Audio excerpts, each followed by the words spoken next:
어떻게 그것을 갚을 것인지, 이웃을 사랑하는 것, 그것이 바로 사랑의 빚을 갚는 것이 됩니다. 사랑을 받기만 원한다. 은행에 빚을 졌으면은 은행에다가 그 빚을 갚아야만 신용이 회복되지, 그렇지 않으면 신용 불량이 될 수밖에 없습니다. 그런 것처럼 하나님께서는 사랑의 빚을 우리에게 사랑을 우리에게 주셨습니다. 우리는 빚진 자이고 우리는 그 사랑을 이웃에게 나눠줄 때 하나님께서는 우리를 사랑하여 주신다는 것입니다. 빚을 갚는 방법은 이웃을 사랑하는 것, 그것이 바로 빚을 갚는 것과 같다라고. 남을 사랑하는 자는 율법을 다 이루었느니라라고 말씀하고 계십니다.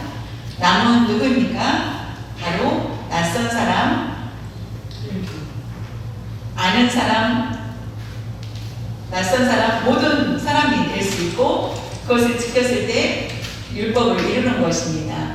우리는 완전한 율법을 누구도 이룰 수 없고 완벽한 사람은 아무도 없습니다. 그러나 하나님께서 주신 그 말씀, 가르쳐 주신 대로 하나님의 사랑의 빚을 진 우리는 이웃 사람들에게 그것을 갚아 나갈 때에 율법을 지켰다라고 예수님은 인정하신다는 것입니다. 나는 아직도 부족하고 그것이 많은데도 불구하고 하나님은 우리를 그렇게 보신다는 것입니다. 그렇다면 우리가 하나님의 사랑의 빚을 진 우리는 어떻게 삶을 살아야 되는지, 그것은 바로 빚진 자로서 그 빚을 갚아 나가야 된다는 것입니다. 다윗 왕이 고백한 것을 한번 보겠습니다. 시편 116편 12절에 내게 주신 모든 은혜를 내가 여호와께 무엇으로 보답할까? 다윗은 하나님께서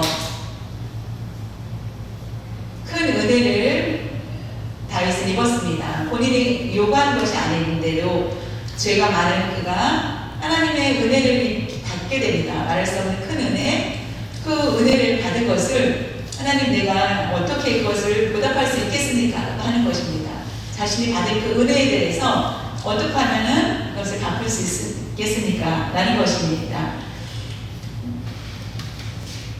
우리가 사랑만 받는다고 한다는 것은 그리스도인 같지 않다는 것입니다. 우리가 받은 사랑을 가지고 빚을 진 우리는 원수도 사랑하는 것, 그것이 바로 하나님 앞에 빚진 것을 갚는다는 것입니다. 다윗은 원수가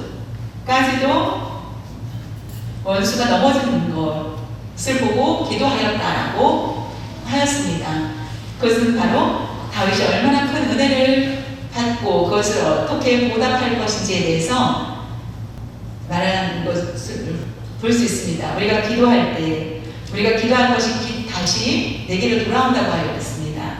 우리가 다른 사람을 위해서 기도할 때 그 기도를 하나님께서는 우리에게 복으로 내려주신다는 것입니다. 그래서 다윗은 위대한, 세상이 예수님 믿지 않는 사람도 다윗이 누군지 알 정도로 아주 유명한 그런 사람이 되었습니다. 로마서 1장 14절에 보면은 헬라인이나 야만인이나 지혜 있는 자나 어리석은 자에게 다 내가 빚진 자라. 사도 바울은 이렇게 고백합니다.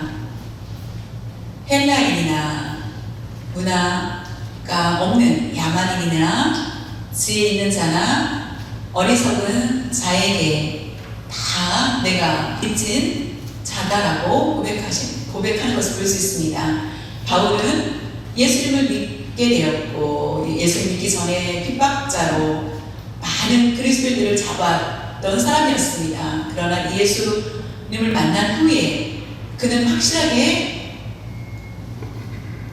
이 구원이 예수 그리스도 안에 있다는 것을 알고 자신이 지켰던 모든 율법이 자신을 구원할 줄 거라고 생각하였지만 예수님을 통해서 이렇게 깨닫게 되자, 그리고 하나님이 나를 부르신 것에 너무나 감사하여서 말할 수 없는 그 사랑 주신 것에 대해서 내가 어떻게 이것을 갚을 것인지, 내가 헬라인이나 야만인이나 지혜 있는 자나 어리석은 자에게 나는 다 빚졌기 때문에 그들에게 내가 빚을 갚겠다. 그래서 열심히 부지런히 주의 복음을 전하는 게 됩니다. 그것이 바로 하나님께서 보시고 인정하는 삶입니다. 고린도전서 9장 16절에 보면은 내가 바울이 복음을 전할지라도 자랑할 것이 없음은 내가 부득불 할 일입니다. 만일 복음을 전하지 아니하면 내게 화가 있을 것이로다. 바울이 있을 때에 복음을 전하는 일에 1등이라고 말할 수 있습니다. 그런데도 불구하고 그가 자랑하지 않는 것은, 자랑할 수 없는 것은 하나님께서 받은 것들이 너무나 많았기 때문에 나는 이것을 갖고 있는 것 뿐이다 라고 고백하는 것을 보고 있습니다. 내가 복음을 전하지 않고 있을 때에는 내가 나에게 오히려 화가 있을 거다, 하나님의 책망을 받을 것이라고 얘기합니다. 우리가 한 영혼을 긍휼히 여기는 마음, 사랑하고 봉사하고 하는 그런 마음, 그것이 바로 하나님께서로부터 받은 사랑을, 빚을 갚는 것입니다.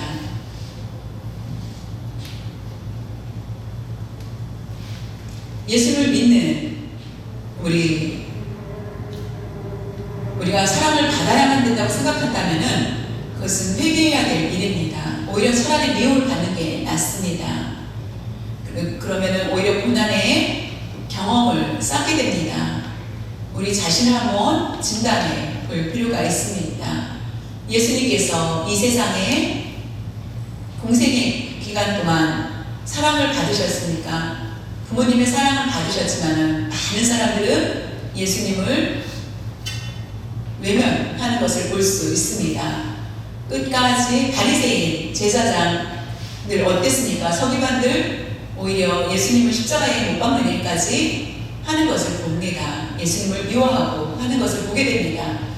우리가 예수님을 믿는 우리들이 우리가 사랑만 받으려고 생각하는 그런 것들이 아니라 우리가 예수님을 믿었기 때문에 우리에게 미움을 받을 수 있다라는 것, 그런 경험이 우리를 성장시킨다는 것입니다. 마태복음 7장 12절에 그러므로 무엇이든지 남에게 대접을 받고자 하는 대로 너희도 남을 대접하라. 이것이 율법이요 선지자 아니라. 율법이요 선지자라고 한 것, 그 위에는 뭐였습니까? 무엇이든지 남에게 대접을 받고자 하는 대로 너희도 남을 대접하라. 다른 사람에게 대접을 받고 싶습니까? 그렇다면은 내가 먼저 대접을 하라. 그것을 기대하지 말라. 다시 받을 것을 기대하지 말라. 이것은 바로 하나님께서 우리에게 주신 빚을 갚는 거기 때문에 그냥 받을 것을 생각하지 말고 떠나라는 것입니다. 그것이 바로 하나님이 우리에게 주신 것은 다른 사람을 대접하라. 이것은 다른 사람을 사랑하라는 것입니다. 이것이 율법이요 선지자니라라고 하신 것은 하나님의 율법의 가장 큰 것은 사랑이었습니다. 하나님 사랑, 이웃 사랑인 것이 가장 크다라는 것을 말씀하고 있습니다.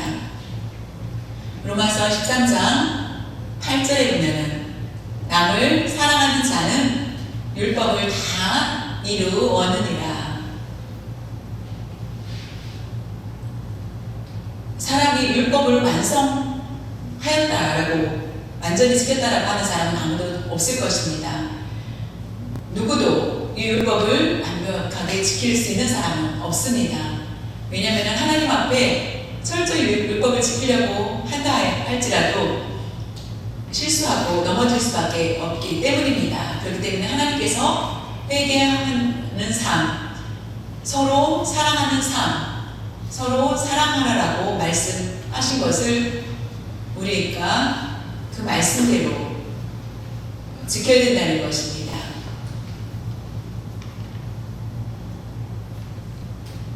율법을 90% 지키고 1%를 지키지 못하였으니 나는 다른 사람보다 더 낫다라고 생각할 수도 없다라는 것입니다. 야고보서에 보면은 야고보 선생님은 야고보서 2장 8절에서 10절에 보면은 너희가 만일 성경에 기록된 대로 내 이웃을 사랑하기를 내 몸과 같이 하라 하신 최고의 법을 지키면 잘하는 것이거니와 이웃을 내 몸같이 사랑하라. 그것이 바로 최고의 법을 지키는 것이다라고 말씀하고 계십니다. 만일 너희가 사람을 차별하여 대하면 죄를 짓는 것이니 율법이 너희를 범법자로 정죄하리라. 누구든지 온 율법을 지키다가 그 하나를 범하면 모두 범한 자가 되나니 만일 너희가 사람을 차별하여 이웃 사람을 차별하여 나를 사랑하면은 사랑을 주고 나를 미워하면 미워한다 라는 것이 차별입니다. 미국과 노아인과 일반인들의 차별을 우리가 당했을 때에 어땠습니까? 장애인을 차별하지 말라라고 우리는 손을 들고 호소하면 나아갔던 것처럼 우리가 이런 차별이라는 것이 사람을 차별하였을 때는 죄를 범하는 것과 같다라는 것, 죄를 범하는 것이다. 미움과 사랑 상관없이 똑같이 사랑을 나누는 것이 바로 율법을 완성하는 것입니다. 무엇을 주기를 기대하는 사람은 이미 죄를 범하는 것과 같다는 것입니다. 누구든지 율법을 다 지키다가 99%를 지키다가 하나를 지키지 못하였을 때, 하나를 거역하였을 때 그건 마찬가지로 죄를 범한 것과 같다는 것입니다. 목사이기 때문에 아닙니다. 똑같습니다. 우리가 어떤 차이가 없다라는 것, 많다 적다 차이가 없이 하나님 앞에 거룩하지 못하다면은 똑같은 죄를 범한 것입니다. 이웃을 사랑하지 않고 미워하고 하는 것. 그러나 하나님을 사랑한다면은 이웃을 어떤 상황 가운데서도 사랑하는 것이 하나님께서 우리에게 명령하신 최고의 법이라는 것입니다. 우리가 최고의 삶을 살고 싶으면은 하나님 말씀대로 이웃을 사랑하는 것입니다. 최고의 사랑을 실천하는 것, 차별이 아니라 동등하게 사랑을 나누고 칭찬이든 책망이든 욕이든 상관없이 동등하게 대하는 것입니다. 내가 사랑의 빛인 자라면은 당연히 그런 생각을 가질 수 있습니다. 이웃을 사랑할 수 있는 마음이 있다는 것입니다. 율법을 다 완성할 수 있다면, 완전히 지킬 수 있다면 우리는 어떻습니까? 그러나 하나님은 분명히 말씀합니다. 그 이웃을 사랑하는 것이 가장 크다라는 것을, 무엇보다 우리의 삶 가운데 사랑이 가장 중요하고 개인적인 삶이 아니라 세상이 아니라 하나님 명령 안에 있는 삶, 하나님 안에 있는 삶이 가장 중요합니다. 하나님 안에 있을 때에 자연히 율법을 우리는 지킬 수 있고 우리가 세상적인 모습으로 있을 때 율법을 오히려 거역하기가 쉽다라는 것을 우리가 경험적으로 알 것입니다. 골로새서 3장 14절에 보면은 이 모든 것 위에 사랑을 더하라. 이는 온전하게 매는 띠니라. 우리가 우리의 삶 가운데서 여러 많은 일들을 만나게 됩니다. 그러나 그 위에 가장 큰 것이 사랑이라는 것을 기억해야 됩니다. 그 온전하게 매는 띠가 되는 것, 그것이 바로 사랑이라는 것입니다. 그렇지 않으면 모든 것들이 흩어질 수밖에 없고 실패할 수밖에 없고 어둠 가운데 방황할 수밖에 없습니다. 우리가 사랑과의 관계, 내가 예수님을 믿는 내가 사랑의 띠를 가지고 살아갈 때에 우리의 사랑은 온전한 사랑으로 나타나게 된다는 것입니다. 사랑을 받아야 된다라고 생각한다면은 나 자신을 보십시오. 내가 사랑받기에 합당한 사람인지 살펴봤을 때 우리 자신은 누구도 그렇지 않다는 것입니다. 오직 하나님 외에는 없으시다는 것을 우리는 알게 될 것입니다. 내가 사랑받기에 합당한 사람이다? 그러면 어떤 것이 있는지 한번 살펴볼 때에 부모님께서는 많은 사랑을 주십니다. 성장하면은 우리가 의지하고 그러나 결혼하면서는 부모님을 떠나게 됩니다. 우리 자녀들 어떻습니까? 우리가 많은 자녀들을 사랑합니다. 그러나 자녀들이 부모를 떠나면은 어떻습니까? 그리고 부모님을 떠나보내야 되는 그런 슬픔도 있고 억울하고 손해되는 일, 여러 가지 많은 일들 가운데 우리가 살아갈 수밖에 없는 세상입니다. 그러나 온전한 사랑은 하나님 안에만 있다는 것입니다. 그 사랑의 빚을 진 것이 얼마나 큰지 내 가족, 나의 부모, 나의 자녀들 안에 그 안에 하나님의 사랑을 우리가 나누고 또한 이웃 세계 그 사랑을 나눌 수 있어야 된다는 것입니다. 왜냐하면 우리가 말할 수 없는 큰 사랑을 하나님 앞에 받았기 때문입니다.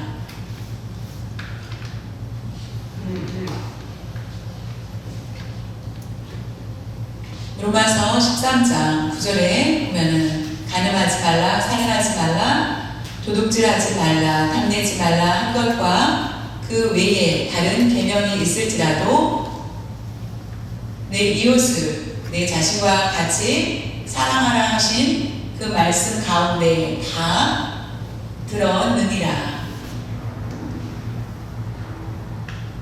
간음하지 말라, 살인하지 말라, 도둑질하지 말라, 탐내지 말라. 이 모든 것들은 행하여서 사랑을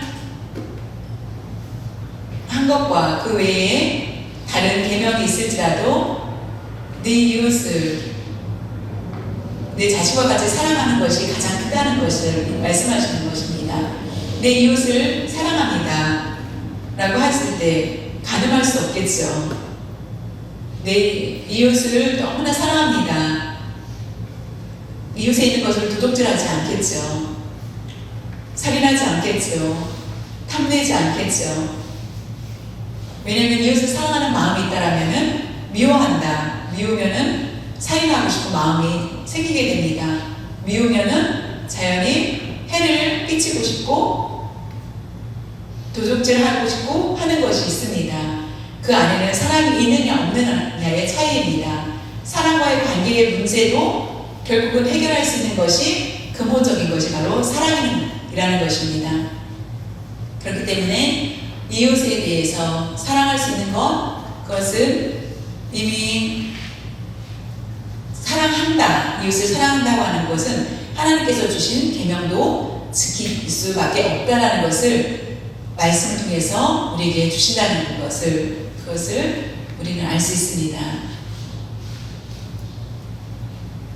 마태복음 22장 37절에서 40절에 예수께서 이르시되 내 마음을 다하고 목숨을 다하고 뜻을 다하여 주 너의 하나님을 사랑하라 하셨으니 이것이 크고 첫째 되는 계명이요 둘째도 그와 같으니 내 이웃을 내 자신같이 사랑하라 하셨으니 이 두 계명이 온 율법과 선지자의 강령이니라. 대접을 받고자 하면 남을 대접하라. 율법과 선지자라는 말씀을 아까 이 계명을 지켰을 때 말씀한 것처럼 똑같이 말씀하고 계십니다.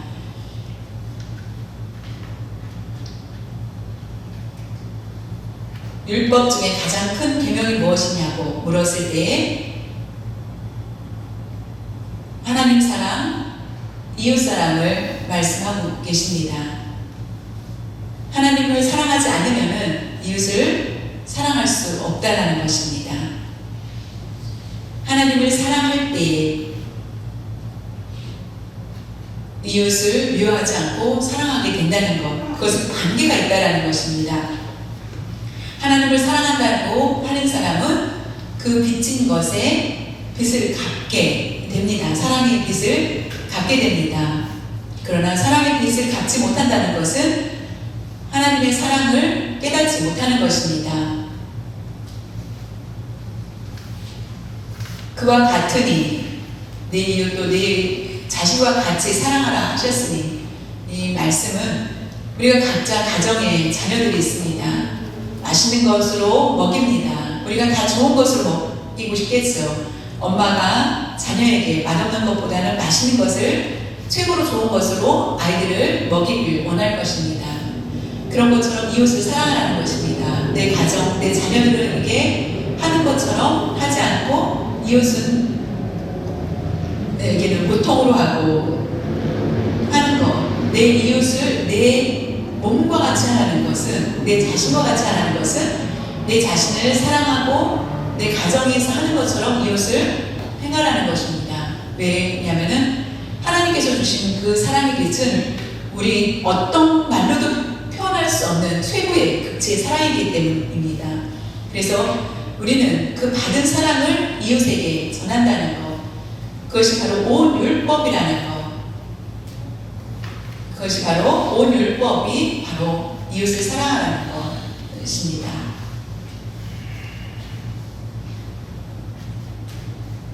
예수님이 계셨을 때 새 계명이 나온 것이 아니었습니다. 구약에 이미 이 말씀을 주시고 계십니다. 이스라엘 백성들은 이것을 깨닫지 못하고 원수를 갚을 때 이는 눈은 눈으로 갚겠다라는 그런 마음을 가졌습니다. 하나님의 말씀을 가르쳐주고 이웃을 사랑하고 내 몸같이 사랑하라고 하였을 때에 깨닫는 것이 아니라 구약에 이미 이와 같이 말씀을 하고 계시다는 것을 볼 수 있습니다. 레위기 19장 18절에 보면은 원수를 갚지 말며 동포를 원망하지 말며 내 이웃 사랑하기를 내 자신과 같이 사랑하라. 나는 여호와니라 라고 말씀하고 계십니다. 구약에 이미 하나님은 말씀하고 계십니다. 이스라엘 백성들은 왜 이와 같이 했을까요? 하나님의 사랑에 대해서 그들은 온전히 느끼지 못하였기 때문에 미움과 사랑, 원망과 불평을 하면서 그와 같이 살아갑니다. 구약에 예수님이 신약에 오셔서 말씀하신 것이 아니라 구약에 이미 하나님께서 말씀하신 것이며 그 율법을 그렇게 지키라라고 한 것을 우리가 볼 수 있습니다. 율법의 기본 정신은 사랑입니다. 하나님은 사랑이십니다. 하나님의 사랑이 아니시면은 예수 그리스도를 보내지 않으셨을 것입니다. 모든 인간은 지옥에 갈 수밖에 없습니다. 누구도 천국에 들어갈 수 없을 것입니다. 누구도. 그러나 우리가 천국에 들어갈 수 있는 것은 하나님의 사랑을 보여주신 것입니다. 하나님의 사랑 때문에 때문에 우리는 천국에 들어가게 된다는 것입니다. 하나님의 사랑을 계시해 주셨고 그 방법을 우리에게 가르쳐 주셨습니다. 그것이 바로 그것을 받은 우리는 이웃을 사랑해야 된다는 것입니다. 요한 1서 4장 20절에 누구든지 하나님을 사랑하노라 말하면서 그 형제를 미워하면 이는 거짓말하는 자니 보는 바 그 형제를 사랑하지 아니하는 자는 보이지 않는 바 하나님을 사랑할 수 없느니라. 하나님을 내가 사랑합니다 라고 하는데 형제를 미워하는 것, 그것은 거짓말장이라는 것입니다.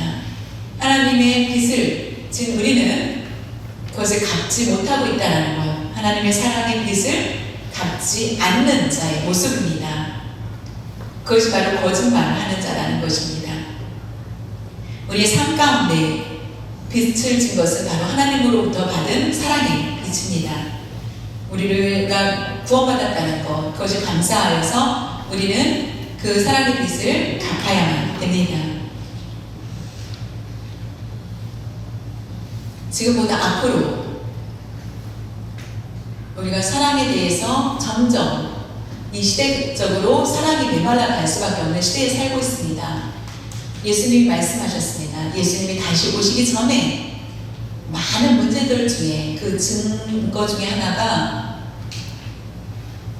마태복음 24장 12절에 말씀하고 계십니다. 불법이 성함으로 많은 사람의 사랑이 식어지리라 라는 것입니다. 다시 말하면 불법이 성하다. 이것은 사랑이 식어진다. 이미 사랑을 우리가 잘 교제하고 잘 모입니다. 형제 자매로서 우리는 아직 불법이 성한 그런 시대에 살지 않고 있습니다.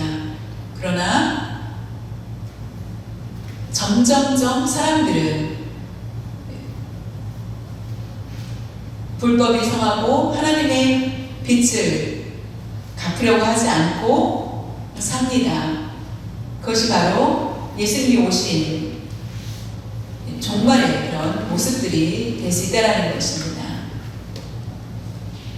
여러분이 이미 아는지도 모릅니다. 인터넷에서 제가 보고 너무나 충격을 받아서 여러분에게 말씀을 드리겠습니다. 중국에서 있었던 일인데 2살 먹은 꼬마 여자아이가 중국 시장 어느 시장에서 교통사고를 당했습니다. 그런데 사람들은 그 아이를 보고 그냥 놔두고 지나갑니다. 고통 가운데 있는 그 아이, 2살 먹은 아이가 교통사고 당했는데 누구도 와서 그 아이를 도우려고 하지 않았습니다. 그러자 그 아이가 그냥 그 자리에 있었기 때문에 또 한 번의 차가 와서 그 아이를 치게 됩니다. 아마 CCTV에서 그것이 녹화가 되어서 나중에 2번의 교통사고를 당하고 결국 뇌에 큰 부상을 당하게 됩니다. 왜 이 사람들은 그 아이를 외면했을까요? 왜 고치지 그 아이를 도와주지 않았을까? 그것은 그 전에 80대 할머니가 있었습니다. 길을 가다가 넘어져서 사람들이 보고 놀래가지고 혼자 일어설 수가 없어서 도와줬는데 나중에는 도와준 사람이 가해자가 돼버리는 그런 상황이 되었습니다. 너무나 억울한 일을 당하게 되었습니다. 병원비도 내야 되고 하는 도와주려고 하다가 오히려 가해자가 돼버립니다. 그래서 중국에서는 누구도 넘어지거나 다친 사람을 돕지 말라라고 하는 것을 배우게 되어서 그 아이가 2살 먹은 아이가 쓰러져 있는데도 불구하고 교통사고를 당했는데도 불구하고 사람들은 도와주지 않았다는 것입니다. 이 모습을 보면서 어떤 것을 느낄 수가 있을까요? 여러분, 이게 가능한 일입니까? 사람이 죽어가고 있는데 우리는 도와야 되고 감옥에 간다 할지라도 도와야 되는데 이렇게 사랑할 수 없는 그런 상황으로 가게 되었습니다. 바울은 어땠습니까? 예수님 때문에, 예수님 이름 때문에 감옥에 갇히는 일, 예수님의 빛을 갚기 위해서 복음을 전하다가 수많은 고난 가운데 있었고 감옥에 갇히게 됩니다. 그래도 기뻐하는 그런 모습을 볼 수 있습니다. 내가 다른 사람을 보았다가 내가 오히려 피해를 당할까 생각하지 마시길 바랍니다. 우리가 만약에 그와 같은 일을 당한 사람이 있다면 우리는 당연히 도와야 됩니다. 그것이 바로 하나님으로부터 받은 그 사랑의 빛을 갚는 것입니다. 채찍에 맞을 때 바울은 어땠습니까? 오히려 기뻐하고 하나님께서 나에게 주신 그 사랑의 빛을 갚는다라고 고백합니다. 저와 여러분도 우리 인생 가운데 하나님의 사랑의 빛인 자라는 것을 기억하시고 내가 사랑을 받는 자가 아니라 오히려 예수님 이름 때문에 미움받고 그 사랑을 전하며 살아가야 됩니다. 그리고 여기서 말씀하신 것 중에 가장 중요한 것은 피차 사랑하라 라고 말씀하셨습니다. 피차 서로 사랑을 나누라는 것입니다. 그것이 바로 하나님께서 원하시는 것입니다. 우리가 세상의 법을 따를 수 없습니다. 오직 하나님의 말씀대로 우리가 따라야 된다는 것, 그것은 바로 이웃을 내 몸과 같이 사랑하는 것입니다. 그렇다면 우리는 하나님께서 주신 그 율법도 지키게 됩니다. 요한 1서 4장 21절에 우리가 이 계명을 주께 받았나니 하나님을 사랑하는 자는 또한 그 형제를 사랑할지니라. 예수님께서 가르쳐 주신 그 계명을 지켰을 때에 그 하나님을 사랑하는 것과 같다라는 것입니다. 형제를 사랑하는 것이 곧 하나님을 사랑하는 것입니다. 이게 하나만 하는 것이 서로 완전하다 말할 수 없습니다. 우리가 부족할 수 없다라는 것입니다. 하나님을 사랑할 때 이웃을 사랑할 수밖에 없다라는 것입니다. 그런데 하나님을 사랑하지 이웃을 사랑하지 못하는 것은 내가 하나님을 얼마큼 사랑하고 있는지를 다시 한번 생각해 봐야 된다는 것입니다.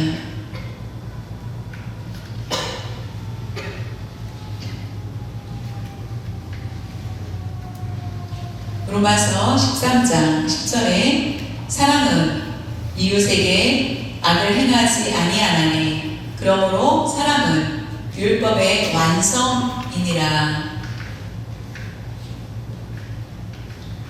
사랑은 이웃에게 손해를 주지 않습니다.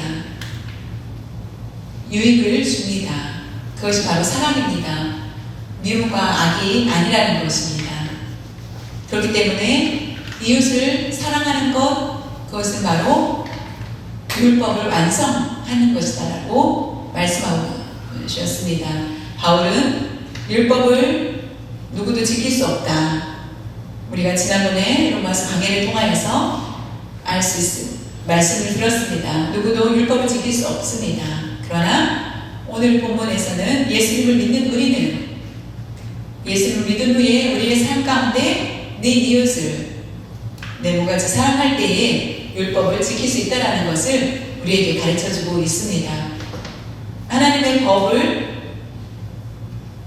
내가 지킬 수 있다고 생각하지 말고 하나님을 사랑하고 이웃을 사랑할 때에 그 율법을 우리가 지킬 수 있게 된다는 것입니다. 그것이 바로 율법의 완성이다라고 가르쳐주신 말씀입니다. 저 여러분이 이웃에 대해서 어떻게 하면은 사랑을 나눌 수 있을까라는 것, 나의 행동으로 인하여서 다른 사람에게 상처를 주지는 않았나 다시 한번 생각해 보시고 나를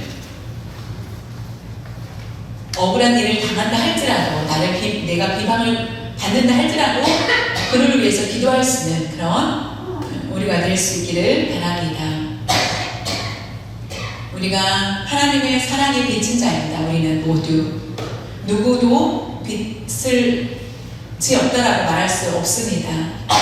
우리가 세상에서 받은 빚을 우리가 갚아 나가는 것처럼 하나님께서 으로부터 받은 그 사랑의 빚을 우리는 모두 갚을 수 있어야 됩니다. 그것이 바로 그 갚을 수 있는 방법은 바로 이웃사랑이라는 것입니다. 이웃사랑을 우리에게 가르쳐 주셨습니다. 언제까지? 우리가 목숨을 다하는 날까지입니다. 한국에는 미국을 고마워합니다. 한국이 기독교 국가가 아닙니다. 여러 다신을 믿었던 나라였습니다.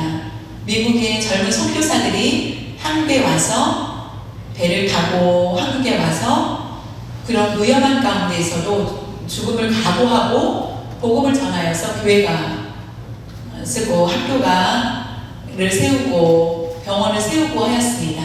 그래서 한국이 기독교 국가는 아니지만 기독교가를 통하여서 많은 발전이 있게 됩니다. 그래서 한국의 입장은 어땠습니까? 지금은 해외에 복음을 전하는 나라가 되었습니다. 이외 미국 사람들이 와서 복음을 전했고 또한 한국 사람들이 또한 많은 선교를 나갑니까? 그것은 바로 하나님으로부터 받은 그 복음의 빚을 갚기 위한 것입니다. 한국 사람이 예수님을 믿게 되었고 기쁨으로 살다가 보니까 하나님께서 주신 그 사랑이 너무나 크고 말할 수 없는 그 큰 사랑을 어떻게 갚을 수 있을까? 그것이 바로 다른 나라 해외에 나가서 복음을 전하는 사역을 하는 것입니다. 우리가 사람이 적다라고 생각하지 마시길 바랍니다. 우리가 어떤 일을 우리에게도 주신 것에 대해서 우리는 충분히 그 복음의 빛을 전할 수 있고 지금 인터넷을 통하여서 말씀을 전할 수도 있고 하다라는 것입니다. 우리는 우리가 받은 그 복음의 빛을 다른 사람에게 복음을 전해야 된다는 것입니다. 그리고 하나님께서 우리에게 주신 우리 교회에 주신 중국 선교에 대해서 우리가 생각해 보시길 바랍니다. 우리 장면들 얼마나 적다고 생각할 수 있는 우리지만은 이 중국의 선교를 끊임없이 할 수 있다는 것이 얼마나 감사한 것인지 우리가 모든 것은 하나님께 맡기고 나아갈 때 오히려 하나님께서 크신 역사로 그곳에도 중국에도 오히려 그곳을 통하여서 다른 나라로 복음이 확장되는 역사가 일어날 것입니다. 하나님께서는 죄 많은 우리들을 그 허물을 모두 덮어주셨습니다. 우리의 죄에 대해서 하나님과의 관계에서 깨어졌던 우리가 하나님의 사랑으로 그 모든 것들을 회복시켜 주셨습니다. 바울이 고백한 것처럼 베드로전서 4장 8절에 무엇보다도 뜨겁게 서로 사랑할지니 사랑은 허다한 죄를 덮느니라 라고 말씀하고 계십니다. 베드로는 스스로 고백합니다. 예수님을 저주하였습니다. 예수님을 부인합니다. 내가 예수님을 부인하지 않겠습니다 라고 하였던 베드로입니다. 그러나 닭이 울기 전에 어땠습니까? 예수님 말씀대로 결국 예수님을 3번 부인합니다. 어린 꼬마의 말에 두려워서 예수님을 부인했던 그가 너무나 부끄러웠던 그가 베드로는 어땠습니까? 다른 사람보다 나를 더 사랑하느냐는 예수님의 질문에 얼마나 당황스러웠겠습니까? 예수님의 그 사랑은 너무나 큽니다. 그리고 나의 많은 죄를 다 덮어 주셨습니다. 그 사랑으로. 무엇보다 뜨겁게 서로 사랑하라라는 그 말씀. 베드로도 이와 같이 우리 죄에 대해서 허물을 덮음받고 그 죄에 대해서 그 사랑에 대해서 깨달은 것입니다.